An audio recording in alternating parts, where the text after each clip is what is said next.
Рахмат, саламатсыздар, урматтуу кесиптештер.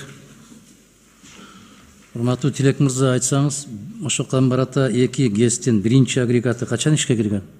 2009 жылы. 2009 жылы. Экинчи агрегаты качан кирүү керек эле өзү, долбоор боюнча ошондо?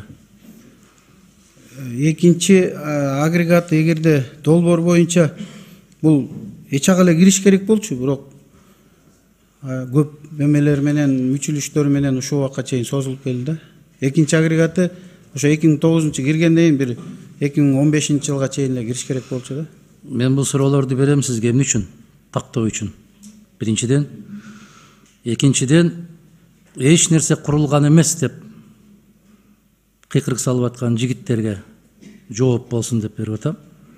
Ушул биринчи агрегатын курууга Кыргызстан кимден канча каражат алган карыз? Биз биринчи агрегат курулганына өзүбүздүн Кыргыздын бюджетинен эле алып курулган. Баракелде. Мына баракелде. Бөтөн өлкөдөн бир тыйын албай туруп ГЭС курулган. 31 жылдан бери деп кыйкырып аткандарга моуну сиздер да айтып жүрүшүңүздөр керек. Биз өзүбүздүн күчүбүз менен ГЭС куруп баштаганбыз. Аны энергетиктер күнүнө карата декабрда 22 декабрь беле? Ишке кирген. Бир тыйын бир жактан албай туруп, өзүбүздүн казына менен, туурабы? Өзүбүздүн казына менен бүтүндөй айыл өкмөттөрдү автоунаа менен камсыз кылганбыз. Бул дагы ошол 2008 жыл, 2007 жылдары. Биз кечеги күнүбүздү тепкилегенде, урматтуу кесиптештер, сиздер айтышыңыздар керек да. Жок, андай эмес. Биз өз күчүбүз менен куруп баштаганбыз. Мына азыр эми дал эле ошондо экинчи агрегатын курууга 110 миллион деп атат. Азыр Чолпон айым айткандай, бул бир канчага көтөрүлүп кетиши мүмкүн. Бул түзүлгөн кырдаал, азыркы кырдаал 2 эсе көтөрүлдү. Сиз айткандай. Эгер ушуга жетпей кала турган болсо, анын долбоорун ким иштеп чыгат бүгүн? Кайрадан эсебин ким чыгарат? Кайсы компания чыгарат? Бүгүнкү күнгө консультант жана кабыл алган консультант, ошол банк тандап алган консультант баарын эсептеп чыгып, анан ушуга токтоп атат да. Биз ушул өзүбүздүн бюджетибизди берип атабыз. Мына бизге 110 миллион бөлүнүп берилди. Ушуга киришибиз керек ушул суммага депчи. Ошону иштеп чыгып, анан бүгүнкү күндө биз согласование кылып банкка жөнөттүк да. Сиз адис катары айтыңызчы. Ушул Камбарата 2 ГЭСтин экинчи агрегаты сыяктуу курулуштар биздин кошуна мамлекеттерде канча каражат менен курулуп атат? Азыркы эсеп менен алганда 1 мегаватт 1 миллион доллар. Ошондо сиздики 200 болуп атабы? Же экөөнү кошкондо 220 болуп атабы?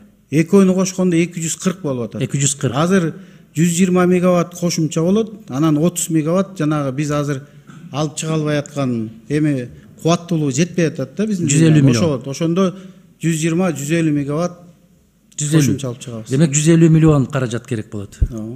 Жок, бизде мындай да, эгерде нөлдөн баштасаң да, бизде уже агрегат, биринчи агрегат иштеп атат. Экинчи агрегаттын орду бар, линиялар бар. Тилек мырза, биз ошону сурап атабыз. Чолпон айым берген суроо дагы ошондо турат. Негизги кара жумуштары бүтүп калган. Бүткөн пайдубалы турат. Ал жактан жанакы бүт кум таштардын баарын алып чыккан, тазаланган. Мындайча айтканда, курулуш жүргүзүүчү жерибиз таза даяр. Туурабы? Ошондо канча менен бүтөт? 110 миллионго бүтүрө аласыздарбы деген суроону коюп атат. Жок, 110 миллионго бүтүрүшүбүз керек.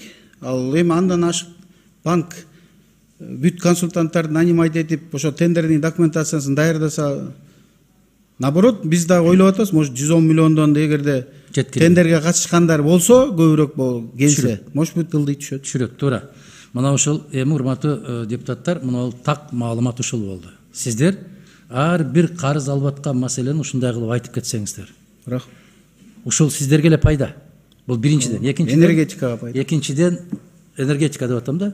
Экинчиден сизге тиешелүү эмес, бүтүндөй айыл чарба министрлигине да тиешелүү, курулуш министрлигине да, автоунаа министрлигине дагы кезинде жасалган иштерди сиздер айта жүрсөңүздөр. Биз айтып эле келатабыз. Анан курулгандар. Мында бир жетекчиңерди уксак эле, 31 жылдан бери биринчи жолу асфальт төшөлүп атат. Биринчи жолу зым тартылып атат. Биринчи жолу жарык жетип атат. Мына ушуларды айта жүрсөңүздөр. Муну урматтуу кесиптештер, маселеси жок эле талкууга көп создуктурбай эле колдошубуз керек.